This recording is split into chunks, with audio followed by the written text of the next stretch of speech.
Très bien. Voilà. Donc, cette séance est consacrée à la correction de la série 4 et particulièrement, nous allons commencer avec le premier exercice et le premier programme linéaire où on vous demande de le résoudre par la méthode de simplex. Le programme linéaire est le suivant. Il s'agit de maximiser z égale à 5x1 plus 2x2 sous 3 contraintes, 2x1 plus x2 inférieur ou égal à 4, moins x2 est inférieur ou égal à moins 2, et x1 égale à 1. Avec, bien sûr, la contrainte de non-négativité des variables de décision, à savoir x1 et x2, sont toutes les deux positives. Avant de passer de la forme canonique à la forme standard, est-ce que vous avez une remarque à propos de ce programme linéaire?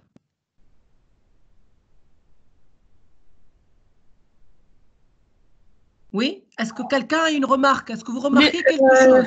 Les deux contraintes du signe inférieur. Oui. Plus, est-ce que tu peux préciser? Particulièrement, il y a une chose qui est un peu bizarre, non? Vous ne trouvez pas quelque chose qui est bizarre ici?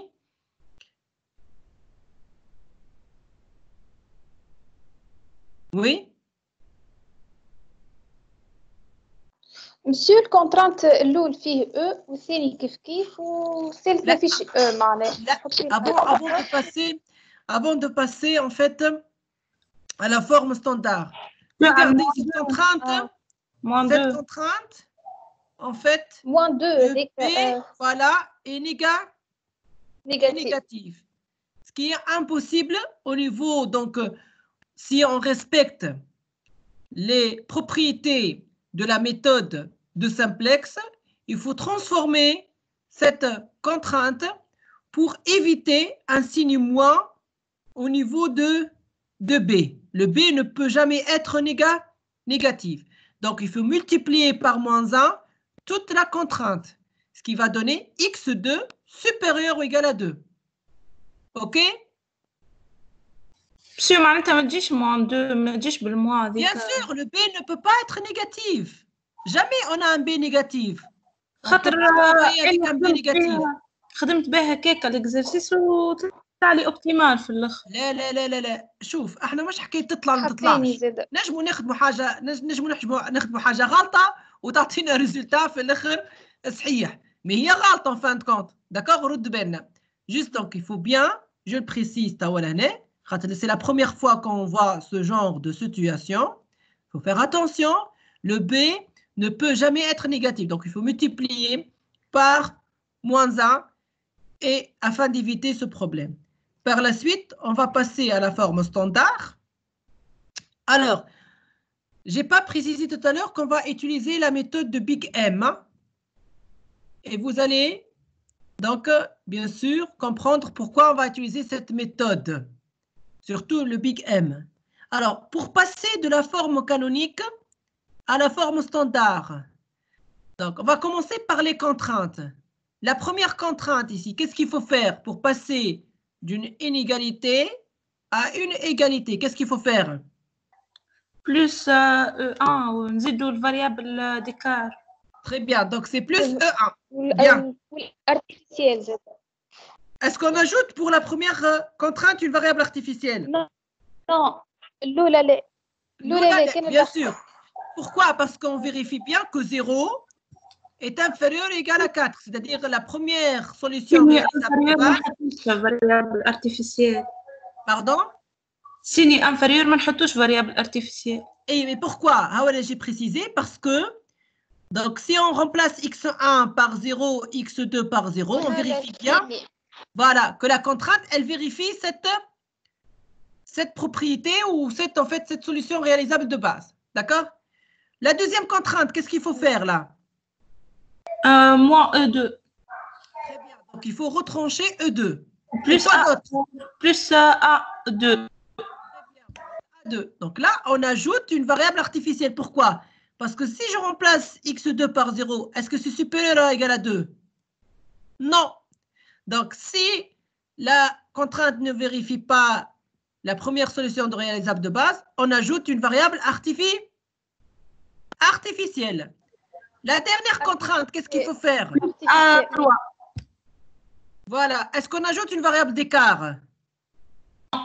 Non. Non. Non. Voilà. On vérifie bien que pour x1, si je le remplace par 0, donc ce n'est pas égal à 1.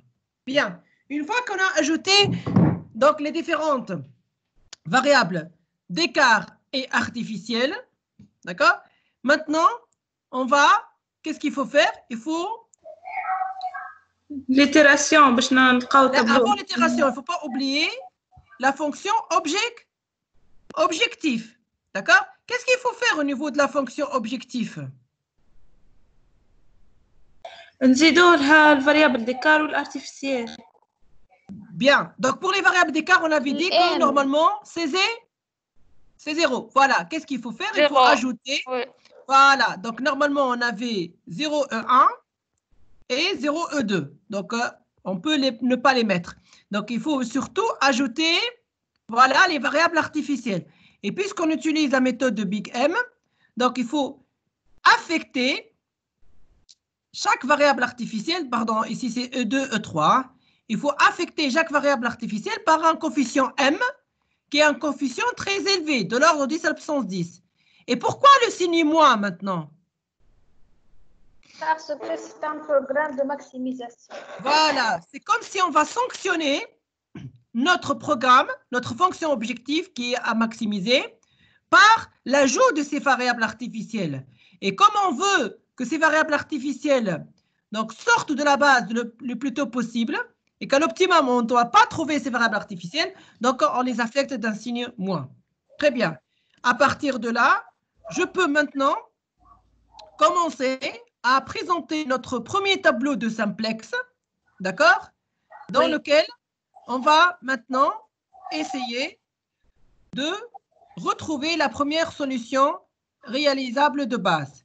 Alors, bien entendu, donc là, on aura toutes les variables de décision qui sont x1, x2, ensuite, on a E1, E2, A3, E2, A2, A2 ou A3. A3. Très bien. Ensuite, nous allons ici préciser donc leur CI au niveau de la fonction objective. Là, c'est 5. 5, 2, 0, 0, moins M. 0, 0. Moins M et moins M. D'accord? Moins M, moins M. Oui. Voilà. Alors, au niveau des variables de base, maintenant, qu'est-ce que je dois mettre ici? Pour la première contrainte, qu'est-ce que je dois mettre? E1. Très bien. Donc, E1 avec son coefficient qui est égal à 0. Là, est-ce que je dois mettre E2 A2. ou bien A2? Non, A2. Très bien. Donc, c'est A2 avec son coefficient moins M. Et là? A3. Voilà, avec son coefficient moins M. Très bien. Donc là, on va maintenant compléter le reste du tableau avec les équations. Nous avons 2x1 plus x2. Donc ça, c'est 2x1 plus x2 plus E1 plus 0E2. 0, donc là, 0. 0, 0. Et là, j'aurai 4.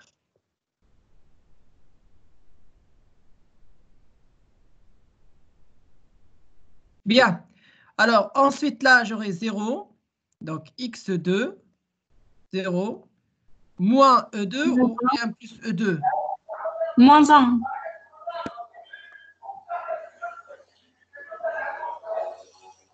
Ensuite, là, j'aurai 1.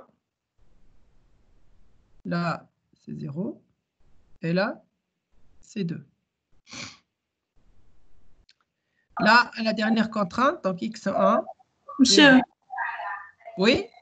علاش الاكس 2 في الاكس 2 حطيتها 1 مش moins 1؟ لا عاد من قلنا عاد قلنا x2 moins e2 plus a2 بدلناها عاد. On avait dit qu'on ne va pas travailler avec x2 inférieur à moins 2, mais x2 supérieur ou égal à 2. Pour avoir ici 2. Oui, tu vois, ici, B doit être positif. D'accord? Bien. Ici, c'est 0. Là, c'est 1. Et là, c'est 1. Bien. Là, donc, on va maintenant les ZJ, calculer les ZJ. 0 fois 2, moins 0 fois M, moins M. Donc là, on aura... Moins M. Moins M. Donc, on aura 5 moins M, on aura... Plus M. 5 plus M.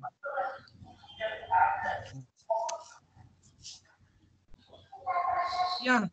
Ensuite, là, on aura quoi? On aura aussi moins M. Donc, 2 plus M. On a 0, 0, 0. Donc, c'est 0. 2. 2. Donc, 0 moins M, ça donne M. C'est ça ou non? Moins M, ça donne M. Et là, on a moins M. 0 moins M. 0, donc moins M. Ça donne 0. Moins M. Ça donne 0. Et donc, Z égale à combien ici?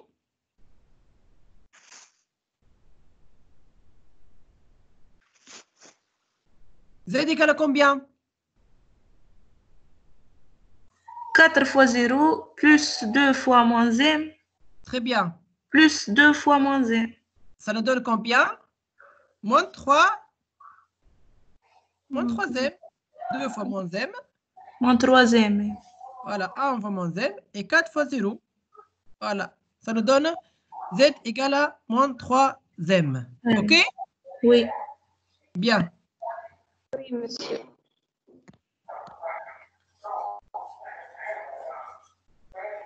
Alors, maintenant, ça c'est à l'itération 0.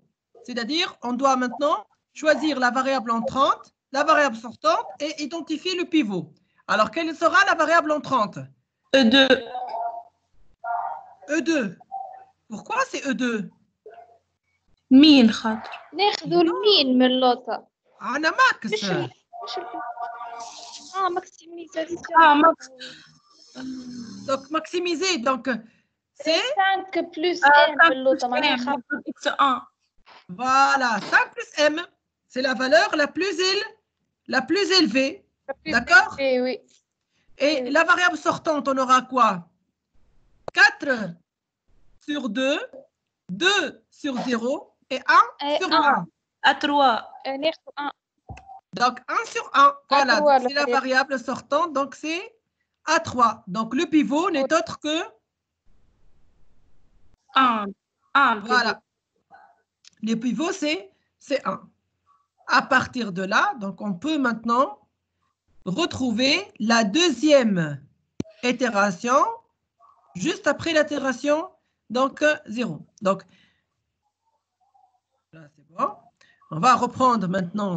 Donc, on va commencer par diviser la ligne de pivot par le pivot. Donc, on aura ici tout d'abord E1, A2 et A3. Je m'excuse ici, c'est A2, A3. D'accord?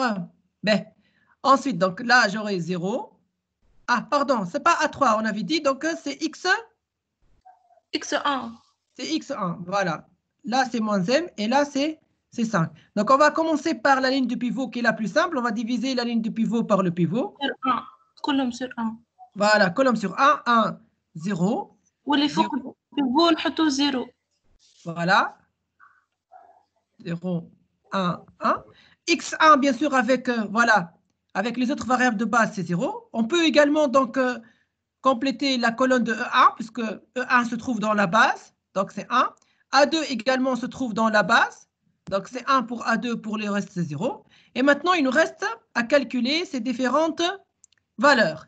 Alors, pour la première valeur, donc 1 fois 1, moins 0 fois 2, sur 1, ça donne combien? 1. Voilà, ça nous donne 1.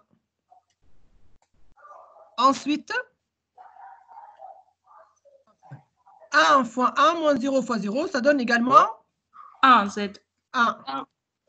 Ensuite, 0 fois 1 moins 0 fois 2. 0. C'est 0. Ensuite, moins 1 fois 1 fois 0 moins 0, donc ça donne moins 1. Moins 1. Ensuite, pour A3, 0 fois 1, moins 2 sur 1, donc ça donne moins 2. Moins 2. Voilà. Ensuite, 0 fois 1 moins 0, donc ça donne 0.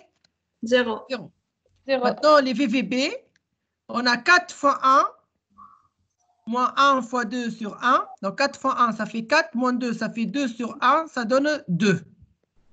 2. 2 fois 1 moins 1 fois 0, donc ça donne 2. Voilà. Je peux maintenant compléter les ZJ. Là, 0, 0, 5. 5 moins 5, 0. 0 moins M. 2 moins M, 2 plus M. Très bien, 2 plus M. Là, c'est 0. 0, 0, donc c'est 0. Là, c'est 0. Donc, ça nous donne M. Là, c'est moins M. Là, c'est 0. Moins M. 0. Donc, moins M. 0, 0. 0. 0. 0. Et là, c'est 5. Donc, ça nous donne moins M. Moins 5. Moins 5. Z égale à combien ici? 2 fois 0, moins 2M plus 5. Voilà. Plus 5. 5 moins 2. 5 moins 2M. Voilà, très bien. On remarque bien que la fonction Z, elle est en train d'augmenter. Chauffe-toi. Oui. Oui. Bien. Alors, oui. Est-ce qu'on a une solution optimale ou est-ce qu'on peut améliorer cette solution? On peut améliorer cette solution. On peut améliorer. Parce qu'en fait, on a un delta J ici qui est positif. Voilà, donc c'est la variable en 30, liée x2. La variable sortante, laquelle? Quelle est la variable qui va sortir? E1 ou A2, ما كيف monsieur. احنا شو نختاروا votre avis? Est-ce qu'on va choisir E1 ou A2? La première. variable artificielle. صحيت, il faut choisir la variable artificielle. Oui, A2, il faut la faire sortir. Dis-moi la variable artificielle, ما تخرج من الباز, il faut la faire sortir. Donc c'est plutôt A2. Et les pivots est égal à 1. Notre pivot est égal à bien 1. Très bien. Donc là, on peut passer à l'itération suivante. Toujours ici, c'est A2, A3. Très bien. Donc, on aura ici E1, X2 et X1. Donc là, c'est 5, 2, 0. Monsieur, le colonne de A2. Très bien, très bien. Donc, on a fait le remarque. Alors, ce qu'on peut remarquer ici, au niveau des variables de base, est-ce qu'on a une variable artificielle? Non. Il suffit une variable. Très bien. Dans ce cas-là, très bien. Donc, il faut les éliminer. On n'a plus besoin, ça y est. OK? Ça y est. Donc, on n'a plus besoin de faire le calcul. On ne perd plus notre temps à calculer les deux colonnes correspondantes à la variable, aux variables artificielles. Très bien. Bonne remarque. Par la suite, donc, nous allons commencer donc, par la ligne de pivot. On va diviser la ligne de pivot par 1. Donc, c'est facile. Donc, on aura ici 0, 1, 0, 1 et 2. Ensuite, on peut compléter donc, le reste. Ça, c'est facile. Donc, c'est une variable de base. Donc, le reste, c'est 0. Ici, c'est 0, 0, puisque x2 est une variable de base. E1 également est une variable de base. Donc, 1, 0. Il nous reste uniquement E2. Donc, pour E2, donc, on va faire le calcul. 0 fois 1 moins 1 fois 1 sur 1. 1. Voilà. Ensuite, 0 fois 1. 0 moins 0, c'est 0. Donc, c'est 0. Voilà. Très bien. Donc, il nous reste les VVB. 2 fois 1 moins 2 fois 1, ça donne 0. 0. Et 1 fois 1 moins 2 fois 0, donc ça donne 1. Bien. Donc là, on va faire le calcul. 0, 0, 5, donc 0. 0, 2, donc ça donne 0. Et puis, donc là, 1, 0, 0, donc ça donne 0. Et puis, donc 1, 2, et ça nous donne ici moins 2. Est-ce qu'on a une solution optimale? Oui. Oui. Est-ce qu'on a un delta J positif ici? Non. Tous les delta J sont non, égaux. Ça y est, voilà. Négatif Donc, ou nul. Voilà, c'est la fin. Donc, oui. La solution donc, optimale.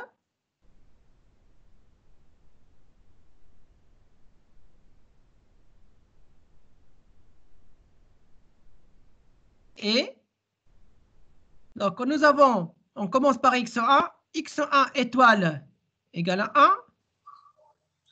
x2 étoile égale à 2. Et E1 égale à 0. Avec z étoile, donc E1 étoile, avec z étoile, on n'a pas calculé z. Hein? Z, c'est égal à 0 fois 0 plus 2 fois 2, ça fait 4. Plus 5, ça fait 9. 9. Voilà, donc z égale à 9. Donc ça, c'est la solution optimale. Est-ce que vous remarquez quelque chose au niveau de la solution optimale?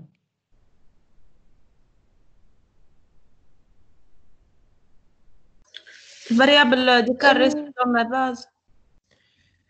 La variable d'écart E1, qui est une variable de base, elle a comme valeur égale à combien? 0. Et est-ce que ça a une interprétation, à votre avis? Est-ce que ça a une interprétation? لا. كيفاش لا؟ ترى؟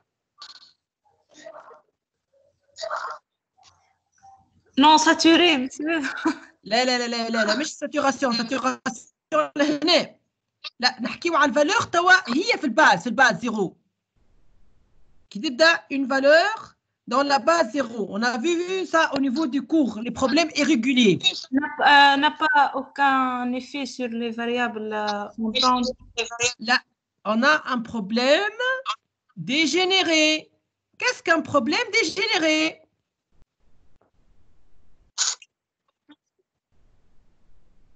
Qu'est-ce qu'un problème dégénéré? Reprenez le cours. Qu'est-ce qu'un problème dégénéré? Alors, pour bien expliquer ce genre de problème, alors, je vais en fait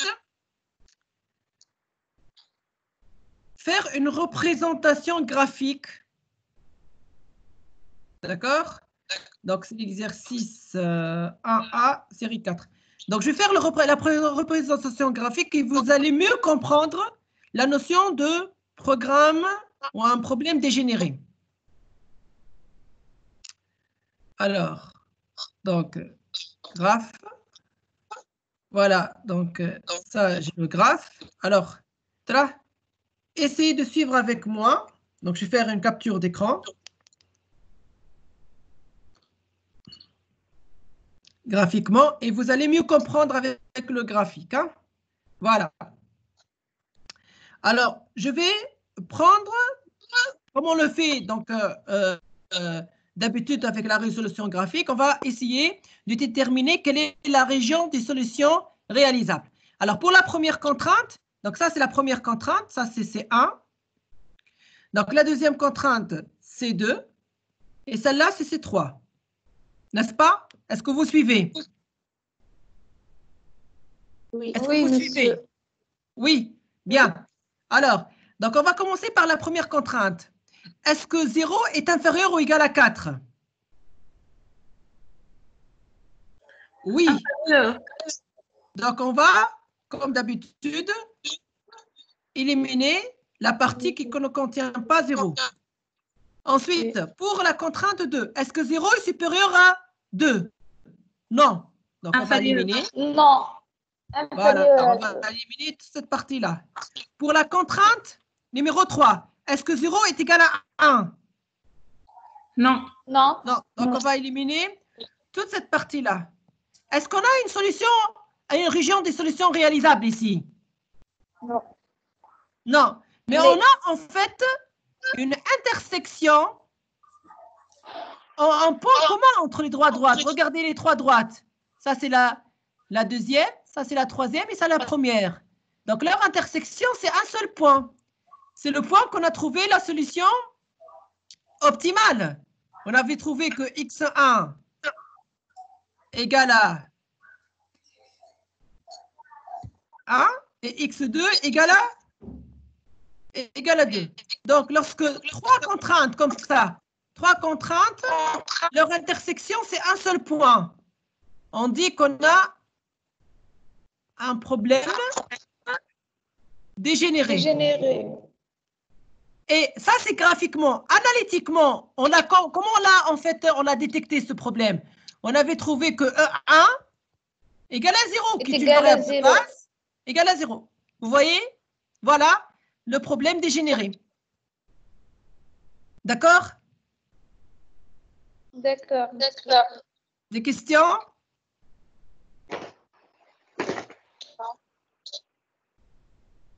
C'est bon? Des questions? Non, ça va, monsieur. Non, ça va. Ben, donc, on a terminé avec le premier programme linéaire. Donc, on avait trouvé donc, notre solution optimale. D'accord? Donc, maintenant, on va passer au second programme linéaire. Mais je vais arrêter l'enregistrement pour que ça ne prenne pas